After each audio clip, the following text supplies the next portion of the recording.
এটা নিয়ে আলোচনা করব, সেটা হচ্ছে গেজ নিয়ে ডিসকাস করব। গেজ কি?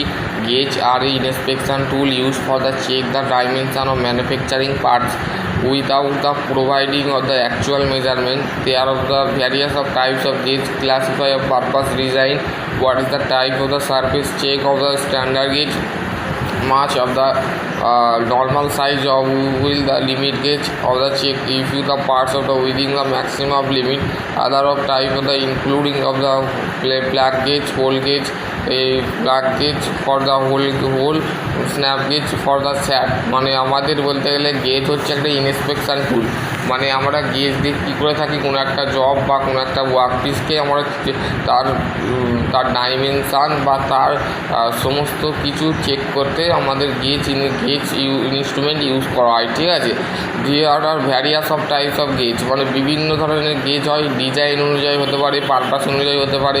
সারফেস দা চেক, মানে চেক করবার জন্য আমরা কী করে থাকি, এই গেজ ইউজ করে থাকি। ঠিক আছে, গেজ এবার হচ্ছে snap gauge, plug gauge. Plug গেজটা হচ্ছে হোলের ক্ষেত্রে ইউজ করা হয়, আর স্ন্যাপ গেজটা হচ্ছে স্যাফটের ক্ষেত্রে ইউজ করা হয়। ঠিক আছে, এখানে তোমাদের কিন্তু সেই জিনিসটা বলে দিয়েছে।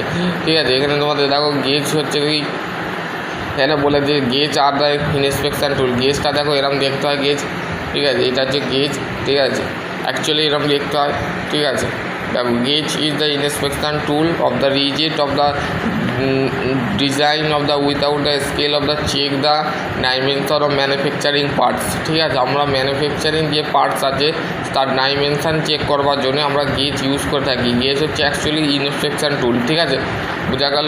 ক্লাসিফিকেশান অফ গেজ, গেজ কত প্রকারের হয় according to of their type অনুযায়ী হচ্ছে স্ট্যান্ডার্ড গেজ আর লিমিট গেজ। অ্যাকর্ডিং পারপাস ক্ষেত্রে workshop gauge, inspection gauge, reference of master gauge. ঠিক আছে, according to from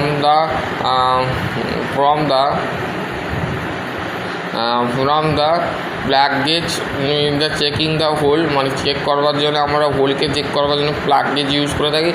snap and ring gauge হচ্ছে আমাদের চেকিং দ্য স্যাপ, মানে স্যাপকে চেক করবার জন্য ইউজ করা।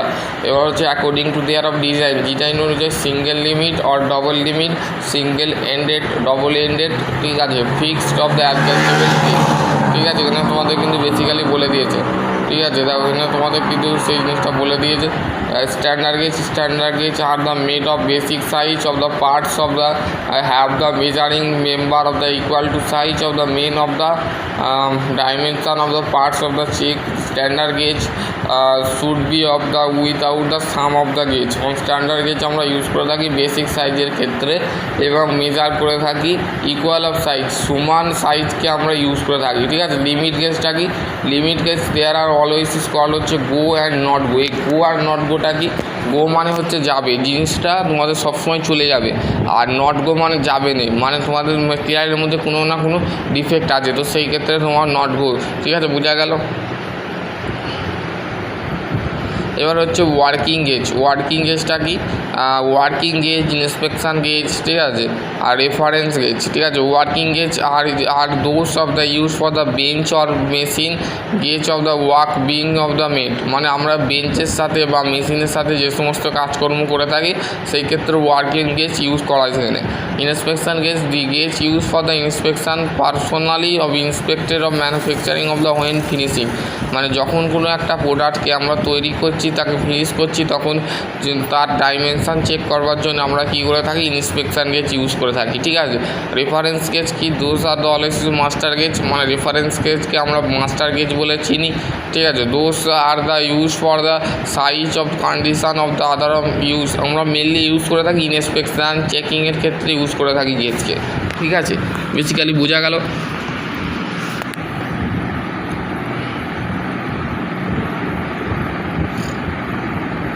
ইম্পর্টেন্ট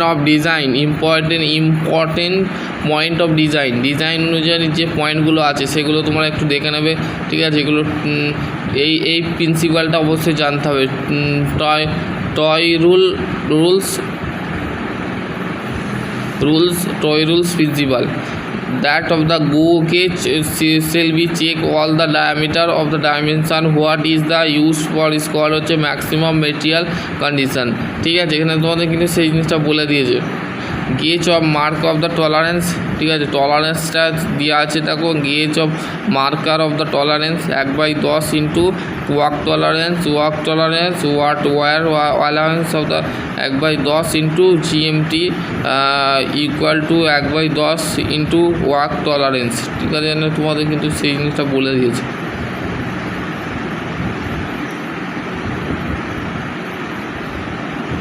প্লেন রিং গেজটা কি, general of the plain plug gauge হচ্ছে made of suitable wear of resistant steel দিয়ে তৈরি হয়, ঠিক আছে। হেভি প্লাগ গেজের ক্ষেত্রে ইউজ করা হয়, ঠিক আছে, তোমাদের ছবি দিয়েছে, ছবিটা তোমরা দেখতে পারো, এটা হচ্ছে প্লাগ গেজের ছবি, ঠিক আছে। এখানে তোমাদের ছবিগুলো একটু পড়ে নেবে, দেখে নেবে, ঠিক আছে। কোশ্চেন থাকলে অবশ্যই করতে পারো কমেন্ট সেকশানে, ঠিক আছে।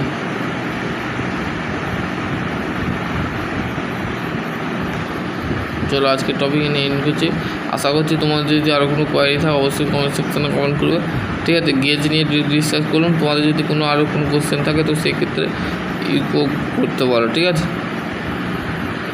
আর এই স্ন্যাপ গেজটা স্লিপ গেজটা কি, slip gauge R the after of the skull হচ্ছে Johansson gauge are use rectangular block of the having the circle section of the about of 30/10 millimetre, ঠিক আছে। 30 থেকে বা 10 মিলিমিটার হচ্ছে